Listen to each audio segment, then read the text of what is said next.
You improvised that? Yes. Wow. Mm-hmm. Whoa.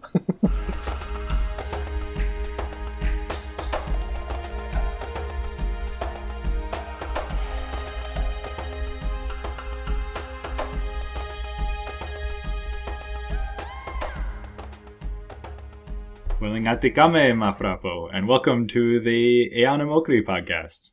In this inaugural episode, we're going to be covering several pieces of Avatar news, followed by some lì'fya language practice for both ourselves and listeners. Obviously, I'm not doing that alone, so here today with me are my four wonderful co-hosts. You can all go around and introduce yourself. Let's just go top to bottom in the Discord. Okay. Tsu'tey. I'm called Eana O'Neill, or just Eana for short. In real life, I'm called Chris. I am part of the learnna'vi community since 2010. Have recently picked up teaching. I've been learning since then, and in real life, I'm a tattoo artist. All right. I'm Pomeric. I started learning lì'fya in April of 2017, pretty recently by comparison to most people here. And I started teaching the language as soon as I knew it was something worth sharing. IRL, I'm a game designer by trade, and I love the lì'fya language for its elegant structures and its ties to an amusive, beautifully crafted world. All right. My name is Plums. In real life, I'm Stefan. I was looking for a while at the learnna'vi community and joined in 2010, and I'm learning ever since. I am a moderator for the German subforum, and in doing that also I'm doing learning materials or translation work. I hosted the first few study groups in German and am responsible for the annotated dictionary and working on the learnna'vi.com dictionary. And I also have a YouTube channel. If you type in leNa'vi, you can find it pretty easily. All right, Tsu'tey. My name is Tawe. I've been studying lì'fya for just almost a year. I joined in March of 2018, and in real life, I'm a physicist and a teacher. So I love teaching on here as well. Okay, Tsu'tey. My name is Willem, or in real life, Willem. I'm from the Netherlands. I started learning lì'fya in November 2013 when I finally found out that this language from Avatar was actually a real language that you could learn. And then I was very shy for some time, so I only registered at the forum in April 2014. All right. Future episodes will feature a revolving set of hosts, and as new people join the show, we will all get to know them better.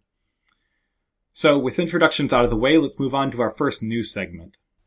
Tsu'tey's Path, a 6-issue comic miniseries, is being produced by Dark Horse Comics. This is written by Sherry Smith, a youth novelist, with art by Jan Duursema, Dan Parson, Wes Zioba, and Shea Standether. Issue number 1 dropped this past Wednesday, January the 16th, with issue 2 soon to follow February the 13th. While some of the podcast crew as well as our listeners have read the first installment already, we will not be covering the contents of it or any spoilers. Rather, here today we are to discuss what the comics mean for Avatar as a whole. So, comics. Who here actually reads comics before Avatar? Me. Well, I guess it depends what you call comics. Like, not American comics, but like other comics I do read. I've read a few. Me too. So, I'm consider myself as a pretty standard issue nerd here, but comics have never really been a thing for me. I think the only other comics I really have, or went out of my way to purchase, was back in high school. I was really into Ghostbusters, and there was a short Ghostbusters series that was produced, and I went out of my way to acquire that. But otherwise, I'm a total comics noob. I mean, I've had a few here and there, but I was never like really into them. I actually went to the local comic book store just earlier today, and I wanted to pre-order some of the issues from there, and it was the only new release this week that they sold out of. it was already sold out when I got there. So we're recording here on Saturday for reference. So the comic book came out about 4 days ago. Oh, wow. So, this is almost my story. So I went to the local comic book store, which mostly has European comics. So I just went there and was like, okay, maybe they have it, maybe they don't have it. So I asked for Tsu'tey's Path, and they were like, wait, what? So then I said, Avatar. And they first thought I meant The Last Airbender, which apparently also had a side comic released recently. But then they figured out I wanted this one, and they had it. So I'm really happy. Awesome. Yeah, Dark Horse Comics actually produces the Avatar The Last Airbender comics, so that kind of gets confusing. Yeah, and I have those. That's why I went into the whole comic adventure, let's say. But I always waited until they have it's called a library edition with all the issues combined, and then they have little notes of the all the artists and stuff. And that's how I got into it. So yeah.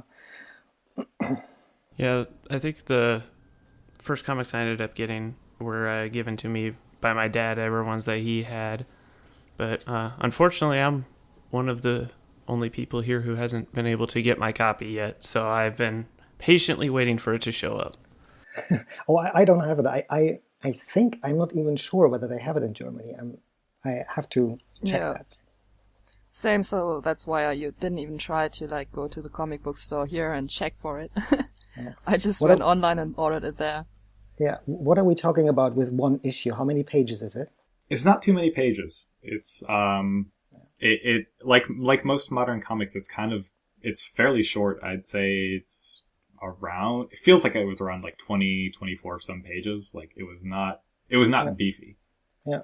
And sometimes I think that in Germany they think it's not worth it to have such a small booklet almost to sell. So I think they wait until there are more issues and then they combine it, and then it's I think it's of more value to them. Yeah. Yes, but I have to say I thought it was the case with the Netherlands too, but they did have it here, so you might want to check. Also, for those who are going to go out and buy this, there's a variant cover, so you can choose between two covers, and you can just pick the one you like most, assuming they have both. So check that out, I would say. Yeah, because I've ordered online, I didn't get to choose there, so it will be a surprise for me which cover will arrive here at my home. Ooh. As I say, or you could be a nerd like me and just get both. Yeah, when I stopped by the comic shop, I pre-ordered both variants moving forward, though I received my first copy in the mail because I ordered it online like a doofus. Well, like a doofus because there's literally a comic book shop just down the street. It's a 10-minute walk from my apartment. So you're just lazy. I was gonna say, hey, I'm one of those doofuses. Yeah, me too. But are they doing that because of, is it more like a special edition, or do they do it like a collector's item, or why do they do the different covers? It's basically a collector's item thing. For a while, comic book creators have realized that you can print the same material twice with two different covers and sell twice as many issues to the hardcore collectors. Sure, and fans will buy it. Yeah. I mean, it's an extra $4. Or you can be this one other series I know and make 4 more variant covers, so you have a total of 5 different covers. Seems a little over excessive, but yeah. If it works, right? So, one of the other sort of discussion points around the comic is not just waxing nostalgic about our own experiences with comic books, but also sort of taking a moment to sort of, I guess, acknowledge the gravity of the situation where this is the first piece of canon Avatar material since the Valley of Moana stuff, basically. And before that, the last canon thing that we got was the films, because the games have been largely decanonized.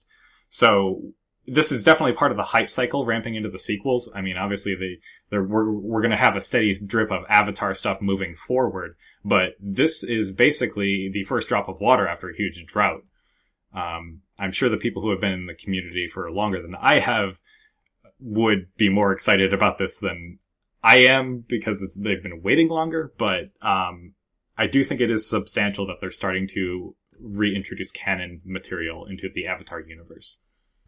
Well, I'm always excited about new stuff, Avatar.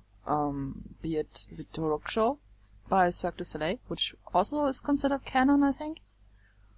I forgot about that. Yeah, and I mean, sure, since I've been a fan since 2010, it's been kind of a drought for me and for many other people. So I'm very excited about this comic series. But it's not like, I don't know, I'm crazy about it. I'm still looking forward to the films, to be honest. But it was a nice gift, a nice treat. It's the pre-film appetizer. Yeah. The pre-trailer, pre-film appetizer, yeah.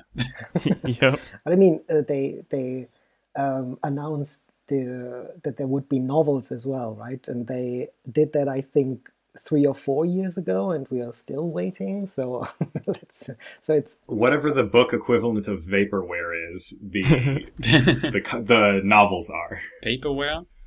Vapor books. Vaporbacks, if you will. Ooh, ow. Maybe in our first episode we shouldn't alienate all listeners by doing stupid puns. What are you talking about? Everyone appreciates a good pun. By everyone, I mean like exactly me. Yeah, but I mean, the on the site Sci-Fi Wire, was it, right? They had a few pages, and the things that I could decipher was that I was happy that they got like the names right, and Na'vi in there seemed pretty okay or good, better than the games as far as I know. So I'm pretty happy about that. Way to put a really low bar there. So the only other interesting piece of information that I came across in researching for this segment was the pencilist on the Avatar comics actually also does the comics for Star Wars, which are also published by Dark Horse. So basically, we have the same artist behind the comic adaptations of now 2 major now Disney franchises. And that's neat. I was just wondering if he's Dutch, because his name Jan Duursema sounds like really Dutch. I don't know. I was going to point out, too, that I saw a couple of things. If you look on the official Avatar website, they seem to hint that this is just one series that they're going to work on, and there may be more coming down the line, probably way down the line. And another thing is that the sci-fi article mentions that there may be Easter eggs in these comics that play out in future films, so it's something we might want to...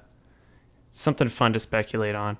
Well, allegedly at Moana, there's actually some Easter eggs for the stuff that's going to be, air quotes, revealed in the second film. So, that's what I've heard too. Yeah, James Cameron knows what he's producing, so any material he gives to anyone working on ancillary projects is definitely going to, be something to look out for. I mean, it only took him 9 years to start filming the second movie, so.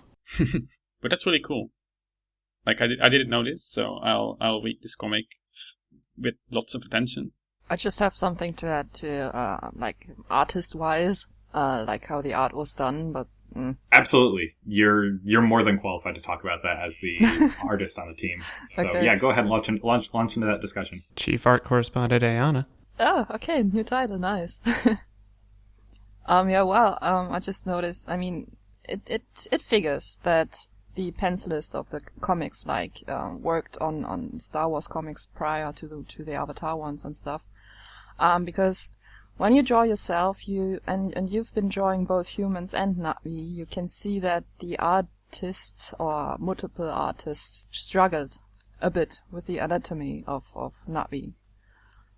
You can see human anatomy sneaking inside into the drawings, and it was kind of interesting for me to see, because without spoiler alert or something here, you can see that they also reference some shots from the first movie, which was to me pretty obvious.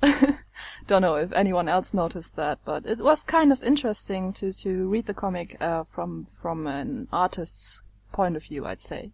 Yeah, I did notice that when I was flipping through it. Not just the sci-fi preview, but the final draft itself. Basically, yes to both your points here. They definitely looked a little bit off, like not totally like lì'fya. And again, it probably relates to stylistic experience. I'm sure the pencilist and the artists have not exactly had the most experience drawing lì'fya, which again, I've seen on the forum, there's like extensive guides to what's the difference in anatomy between lì'fya and humans. So yeah, there's definitely a big difference, and perhaps it will be adapted and get better as issues progress. I'm pretty sure about that, and I'm not like wanting to roast them or something. I think they did a pretty good job on drawing everything, especially the backgrounds and stuff are wonderful. It's just that, I don't know, I just noticed it, and it was kind of amusing to me. Because the backgrounds are gorgeous. Yeah.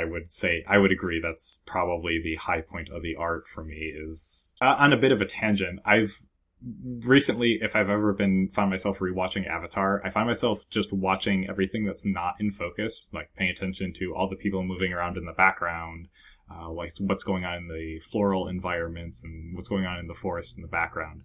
And it's just rich with detail, and that extends into the comics. And I think that's ultimately what made the comics feel very Avatar to me. Yeah, definitely. Also, they did a pretty good job on the animals inside the comics. They were marvelous. Yeah, the backgrounds are just absolutely gorgeous. I just would like about 20 prints of those. Thank you. Well, that will be $80. Give me the highest resolution you got.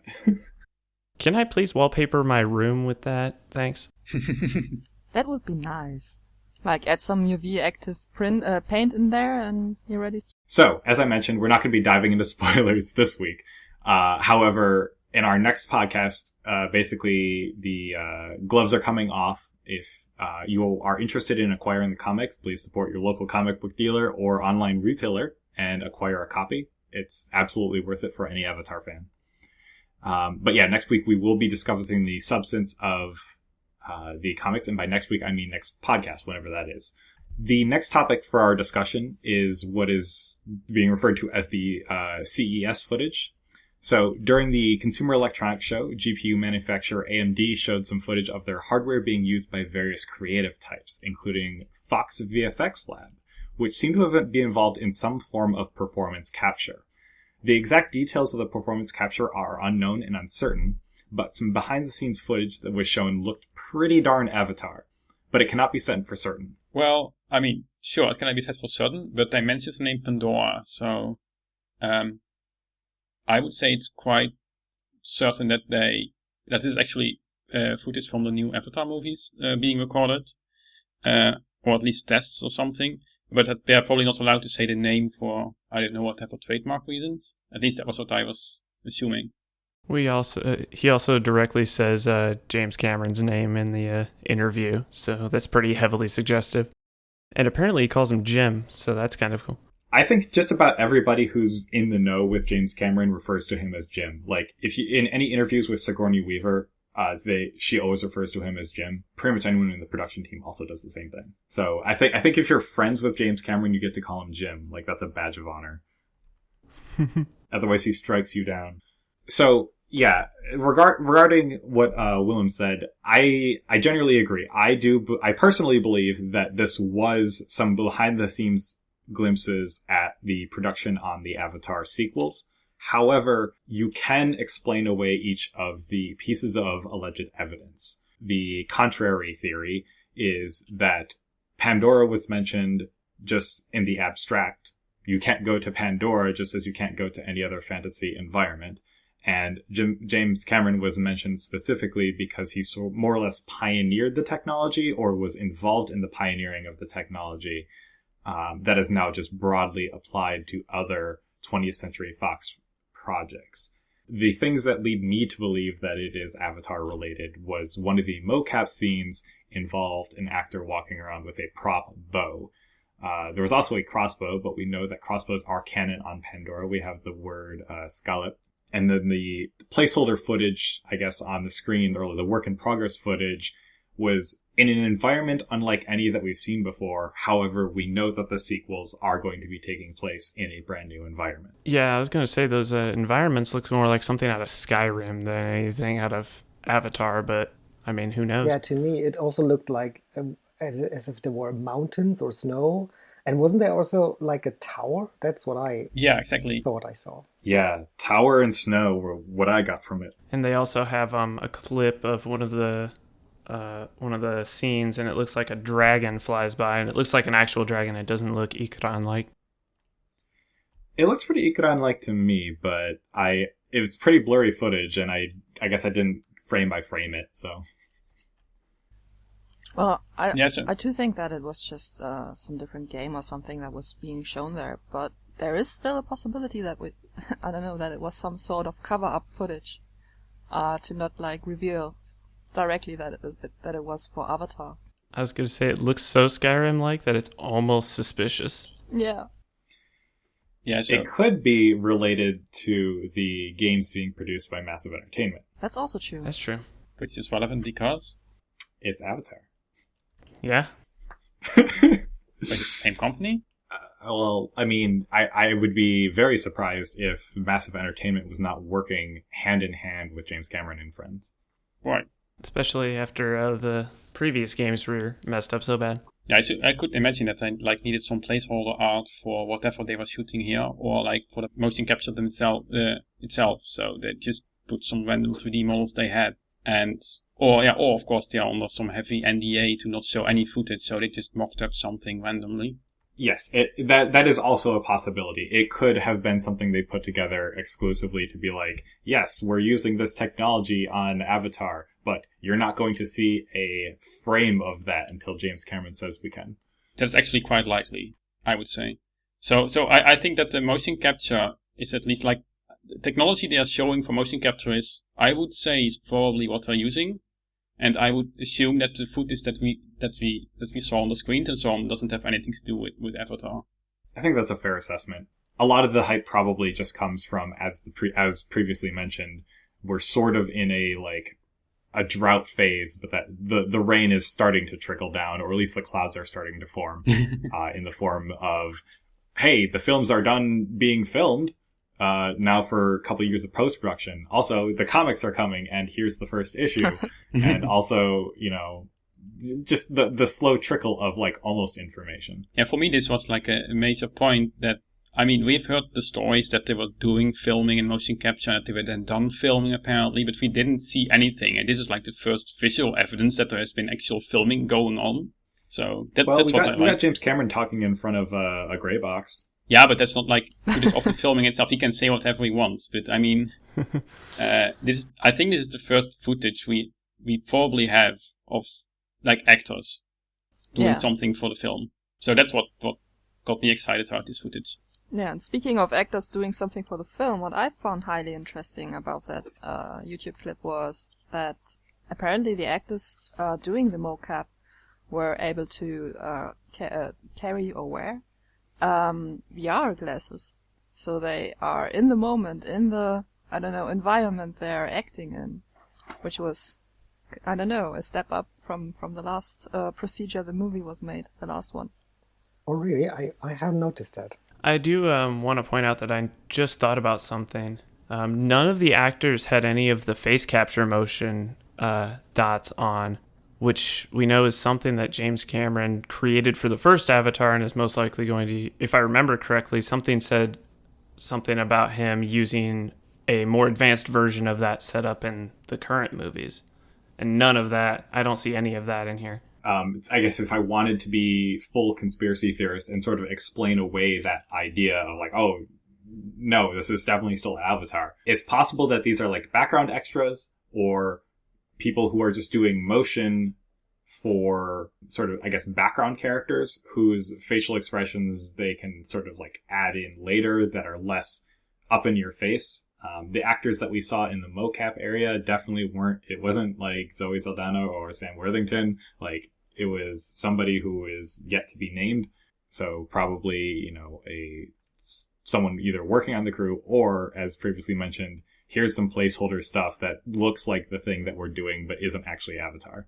Yeah, I see what you're saying. But yeah, no, he definitely has upgraded his equipment moving into the sequels, and I'm actually really excited to see not just the film, obviously, but also just the behind-the-scenes footage of okay, how's it look now? Because I mean, like, even comparing this possibly non-Avatar footage, you can still tell that they're using the same techniques, or like this is more or less what James Cameron was doing while he was filming. And you can see that the gear has like upgraded significantly. The old stuff, if you look at the like behind the scenes from Avatar the first, it looks downright janky by comparison. Like, this looks like smooth and intentional and refined. Yeah, it looks like more like prototypes or something. And now he's learned and improved and knows what he's doing with the stuff he invented, sort of, for the first movie. So, yeah. It's not even a sort of. He did invent a lot of the stuff that happened. All right, and with that, we're going to move on to our final segment. So the Pandora World of Avatar soundtrack was released January 4th. January's just been a big month for Avatar releases, apparently. So it was released on iTunes and Apple Music, and it features music that was both composed by the late James Horner as well as Simon Fraglin. I imagine the James Horner contributions are stuff they had when they were working on the film, or repurposed audio from the first film soundtrack. You can really hear the influences there. So it features both tracks from the main 2 ride attractions, the Na'vi River Journey and the Flight of Passage, as well as some atmospheric tracks that are played at various points around the park. So I imagine everyone's given it a good listen or 2 or 300. More like 300.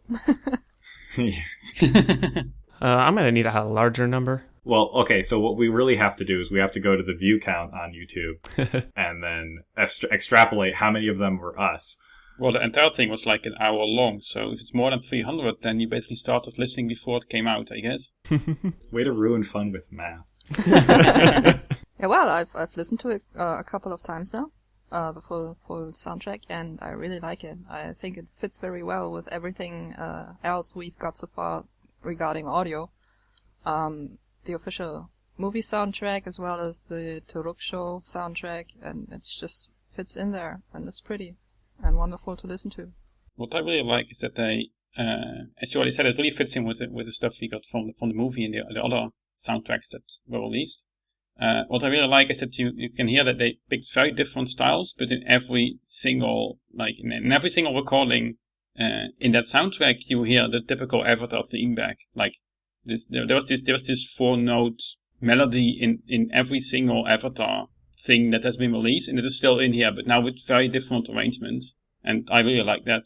Absolutely. Even in the cheesy surf rock renditions of the Avatar theme from Pongu Pongu, like, you can still hear that it's like, you can still hear the Avatar melodies that are present there. Pongu Pongu is so awesome. Right? So I have a bit of a confession to make.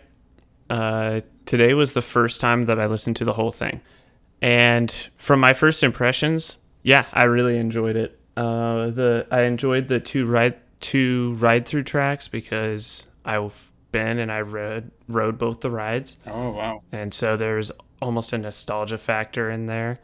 And yeah, even the cheesy surf rock Bongo Bongo track is actually pretty enjoyable for something that probably shouldn't be. So you recognize also those tracks from the park then, not only the on-ride tracks then. Like they play them outside of restaurants or something like that? Yeah, from what I remember, I recognized some of them. I definitely didn't recognize all of them, but I just wasn't paying attention. I'm going to be looking for it next time I go. Next time I go. It's like, I've never been, I probably will never go, so good luck. Yeah, I think you're actually the only person in this call right now that has actually been to Disney Pandora. Really? Yeah. Wow. Yep. We know. Lucky you. Well, we have 3 Europeans and myself who has not gone, so... Then I feel really bad about the fact I'm going in May. Oh, no. No, you should feel privileged. Yeah, feel blessed for it. And enjoy it like twice for everyone that can't go. Will do. You guys will get pictures for sure. Great. And hopefully a report in the podcast. Did anybody think that the tracks from the Pongo Pongo sound a little bit like the canteen song from Star Wars? Yeah. I couldn't help but feel that way, and it made me grin because of that. Yeah, but I mean, it fits, right?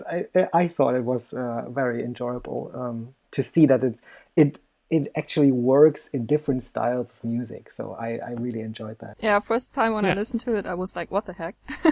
But then on the second listen in, I felt like, okay, yeah, that can work. It works for itself. Yeah, sure, why not? Yeah, it's one of those soundtracks that if you take a couple of listens, it kind of grows on you. One of the things I do for my job is I make background music for video games. I really enjoy music that can be listened to sort of on loop indefinitely. And what I like about the Mo'ara soundtrack more than the other two Avatar soundtracks, the one for the film and the one for Toru, is those two were for sort of scripted events. They're music that was tied to a visual. But these tracks are meant to be more or less played ambiently in the environment. So they lend themselves to sort of listening to on repeat more than the film ones. I know when I personally listen to the film soundtrack, I can't not imagine the scenes and sound effects and dialogue that is going on over the moments that are as the musical cues come in. Yeah, same. Oh, yeah. So I really appreciated how like sort of infinitely listenable it is. Though that might also just be because it's very unfamiliar to me. Related to that, I actually have been trying to avoid listening to the two ride tracks, the one for the River Journey and the Flight of Passage, because I haven't been to those rides before, and I sort of wanted to experience them in their context first rather than listening to the soundtrack, though, I mean, I'm already spoiled. I've already listened to the soundtrack. But when I do listen to it, I try to avoid those tracks in particular because I really am excited to experience them in person. Yeah, I will point out that those two tracks are like arranged versions of the ride. At least Flight of Passage is somewhat one-to-one, not quite exact, but the River Journey ride track is an arranged version of the track that's actually played on the ride because the ride is continuously going and all of that. That makes sense. So yeah, that track will be slightly different if you experience it on the ride versus experiencing it on the soundtrack. One of my biggest questions with this soundtrack was actually if they released a CD version in the parks, and I still have not found an answer to that. Don't we have somebody in the community who works at Wind Traders now? We do. Wait, we do? That is awesome. Yes. One of the community members has mentioned that they got a job recently at Wind Traders, that they had like gotten a discount on the Ikran toy. So Can they we could probably ask them. Can they ship 20 Ikrans our way? I mean, I'm visiting him in May. I'll ask. Worth finding out. Anyway, so in addition to just rambling about gushing praise about the soundtrack, one of the segments we have lined up for this episode, and most episodes moving forward, I believe, unless we have to do some sort of like emergency newscast, we want to do a little bit of Na'vi language practice. The prompt that we have, sort of like improvisers, I guess, that we have today is starting with the soundtrack. However, wherever the conversation goes, it will go. Just so you know, it'll be pretty immediately obvious, but we are practicing. We're going to make mistakes, and bonus points if you notice the mistakes. But this is practicing just as much as it is for our audience as well as it is for us. We are not perfect Na'vi speakers, but we are working to get better every single day. We hope that you will practice along with us with listening comprehension. Anyway, let's begin. Sivako. Snge 이거 다음. Stran. Bilwal futa fe pamtseo ningai lulor. Nafwa port ewe ne inglese. Ulte setkeumum tinta beteletrizena oe bivult Se 밤새워 때 lì'fya. Strane. Zapamsori nilam sunu waru nwot na pot ewe neteng. Pamseori Seneway people. Milteoe, 밤새워, zapam새워, fgan miglor, te ethelmiwe, ul de fwa june zat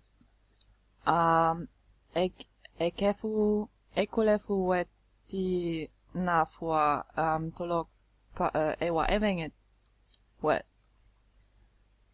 ni it ha sao werote asoli nengai Stran, werini teng. Spilwell futa ne teng pamtseo tohuke tsakem soli ne teng. Sunu weru mesna pamtseo. Multe Multeo anything. Pefia anga spil. Tenker well yerune zapamtsoti. Sparmilwe teri mipa pamtseo ngopio ngayop pamtseo ti spi mipa re la rusik uniterantok strane ja befia anga spil San srake smonfkoru tenga pesul ngayo pamtseo afbi unotrantok amuve. kesmonwe ke Så har ju snabbamseo. Strak. Roet alivein. Så har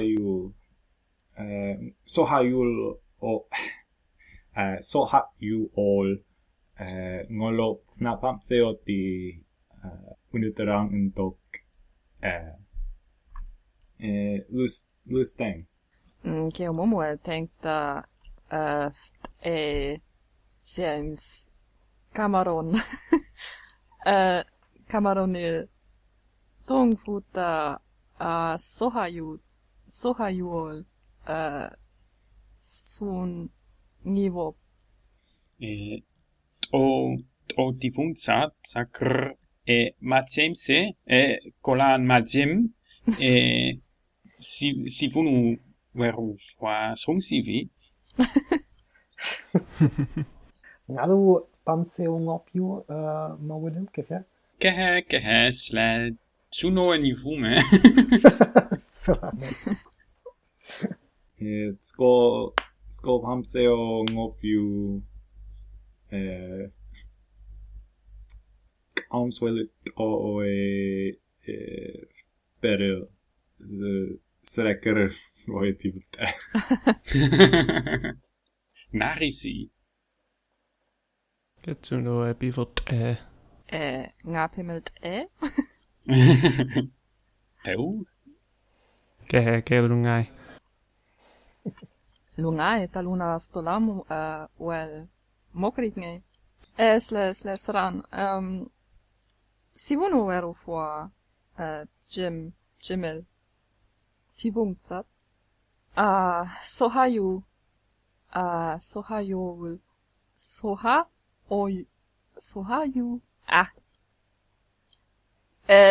Tsu'tey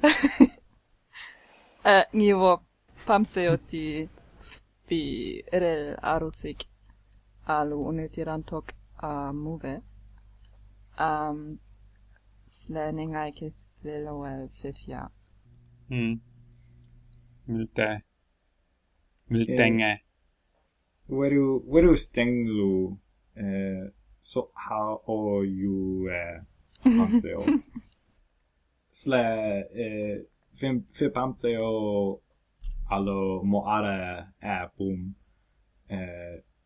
do zapamseo ansan neju sari kemelte sletam Ne finka si vunu weru fra ke ne moara sla spilwal fta gatsunslu. Werineteng nikheft o neotivok well zatengti Sla ngalto USA Ja, zum kive, kefiak. Pelum. Kelu waru dollar. Oh. Ja, sådan ketsun se og sivo se. Jævla.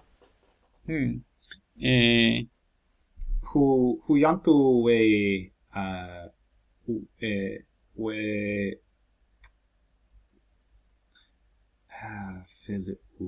filu så la filu ud. Og et svart siger. Peleu. Fraleu. Leu alu hal. Heral we hu yantu we Furia sero moarane. Sle gemum wel think da peher sayo moel. Swilut o menga oehu sivo moarane. Sakar ketsun sivo moarane taluna elan we munt asai sakar ftoze muntaya in English say at a wedding. Slola. Sådan. Har pehr menga neo sivo för fysicitslag. Polel wel da awel tayo moarati vos immer Saran. Sådan. sakar ketsuno e sivo. Sle Nikeft kan sivo menga physicit. Sådär.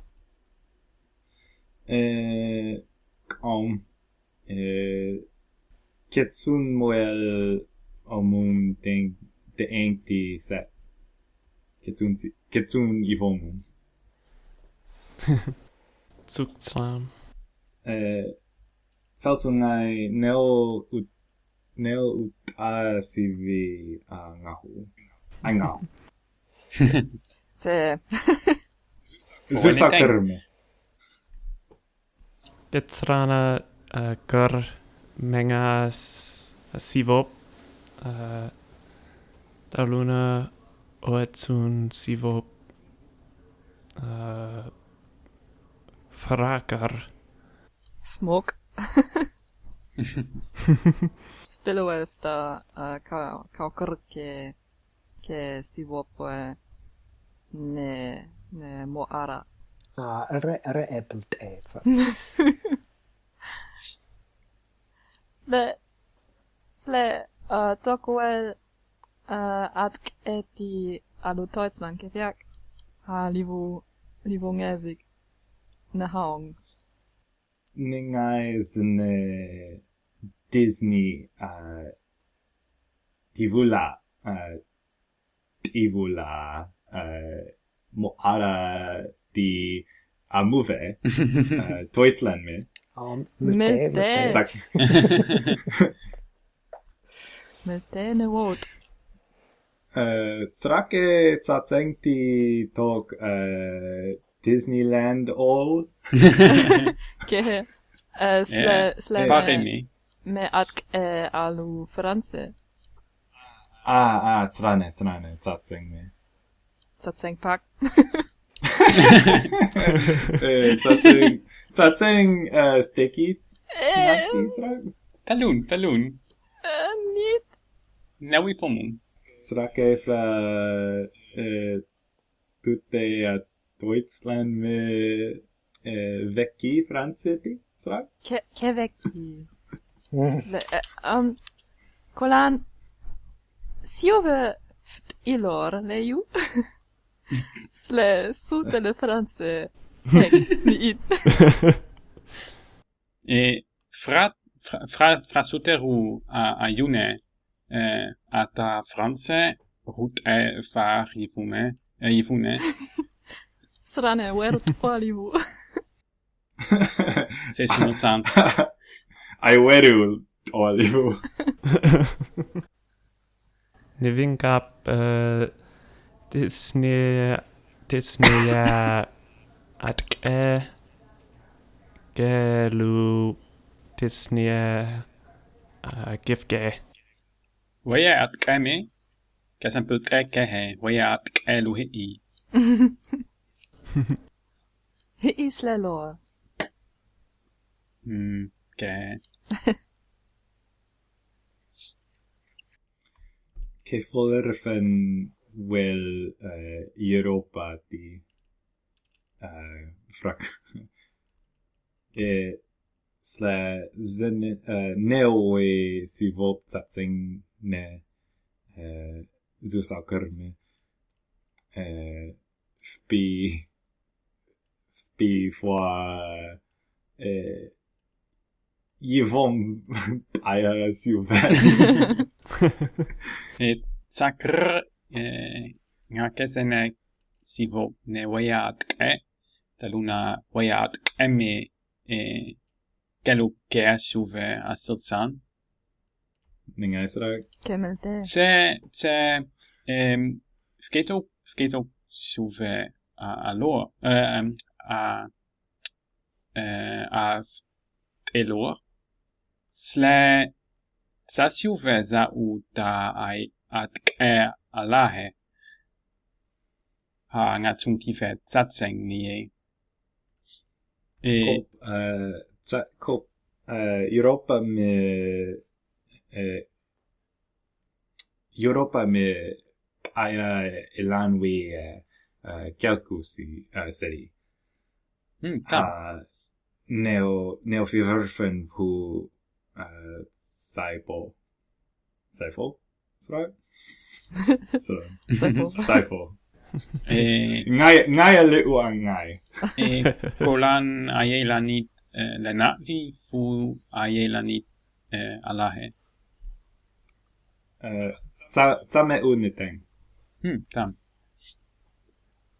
Ha payat eti nga neo fiverfen. France. Ningai zene we sivo Europa ne fte ivula moara ti ambe. Mit Deutschland? Sotan. Sifako. Stran mit Deutschland. Deutschland. Tatseng me aya so you leNa'vi kelku seri, so Srane. Kesempelt Sran. ha Lu then ivola tatseng me. Ketsuppsbau. Deutschland me aya anso hayu unotrantok kalkusiri. Voya at eme filo fketo meso hayu. Super what's Now. Sivuno Sivo Deutschland Ren. Son libu at alor. TF mi way. La muruta. So Eana ma plums ngal folurfen USA stra. Kehe kauker. Strane. Zisitam. Tam. anlo ke we kelu maara sla o ainga fiverfen Boston ne koro Zakar tsun ut ACV wehu. Nikeft o koleo na USA aupo zakr kole na Seattle ha ketsuns nu. Tsateng mi kelkus oli we zisetam. Jewula. Suns livu. Ketsuns livu. Tsateng lomweru mingai. Sle serunu we weru fitseng ni ul. Ha tsatsungai o kivin tuteol pivot leNa'vi atsun pivot leNa'vi kelkuti kara fiverfen Boston mi zakar xiao weru tsun fiver tsun arun wehu ute hiva hao me kelku we me helku we Stonewinit aan. Meteen. Ningai tsun gang ole even wutsot rewona. Ravona au. Wutsot alu pancakes. Tam. So no. Sen sa uo. Srake ngal tiving ai dolarit niteng. If that sifun sivayon.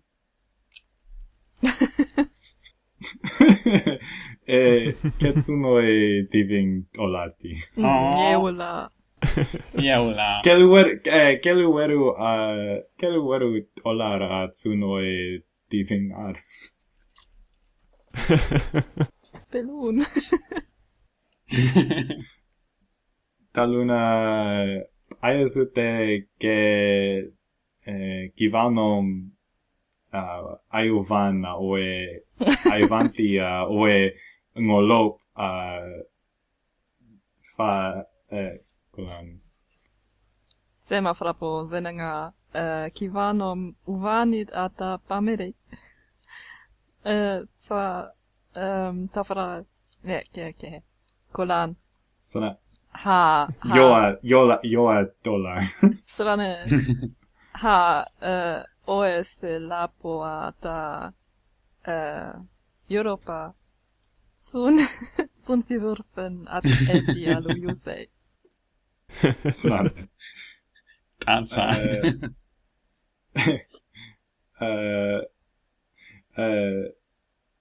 Pimvolte we ho. Keu. Spell well tat. Fitte bank o tam sra. Spelo lì'fya. Suntivam. Multe.